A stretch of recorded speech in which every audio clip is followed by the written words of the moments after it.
Today we announced two new capabilities of Windows 10 designed to make your computing more personal and more secure. We want to make your interactions with computing devices more like interacting with another person. So the first capability we call Windows Hello, where your computing devices recognize you. This technology then gets you in securely with less hassle than a password into your computer. From there we have the new feature Microsoft Passport. Microsoft Passport allows you to get into your applications and online content without the need for a password at all. More secure and easier to use. It's built on a technology called asymmetric key cryptography. It's the kind of technology that powers things like smart cards. It's how you verify web servers. It's used by cell phones to verify networks. It's a technology that's been around for a long time. It's well proven, but it's never made its way into something that real consumers can use. With Windows Hello, you can use your fingerprint, face, or iris, and you get enterprise-grade security with nothing that attackers are able to steal. They can't watch you enter your PIN, they can't steal your password. You get all of that security that an IT organization would expect from smart cards with the familiarity and personal experience of Windows Hello.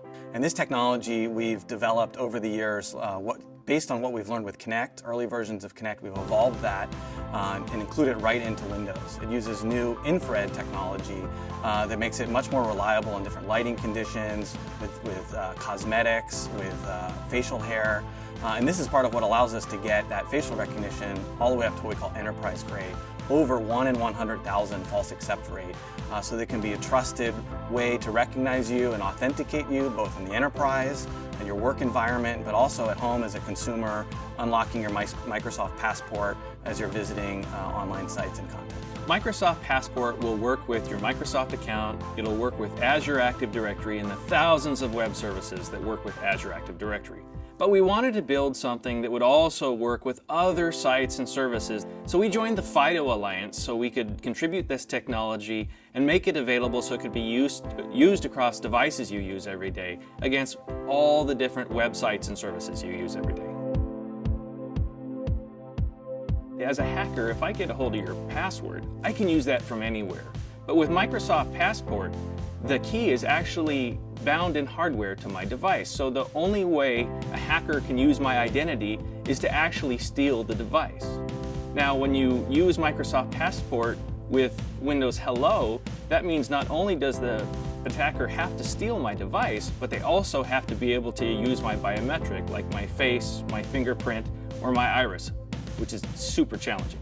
We have anti-spoofing capabilities built in so that you can't use a photograph or a selfie on someone's phone to log in and impersonate someone else. But that's part of the promise, is you're not logging into the website with your face. You have possession of your device, you're unlocking the device with your face, and then your device is authenticating on your behalf. Windows Hello was designed with privacy in mind. It never stores an image of your face or your iris on the device.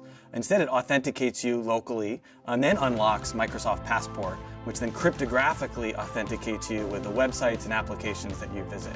And that way, your biometric information is never transmitted and used in a way where someone else could recreate that information. You may have seen in the news in the last year that a Russian hacker posted 1.2 billion passwords on the net. Now, given that we only have around 2 billion users online, that's not great for users. But with technology like Microsoft Passport, when attackers are able to compromise servers, there's nothing for them to steal. There's nothing there that can compromise your identity.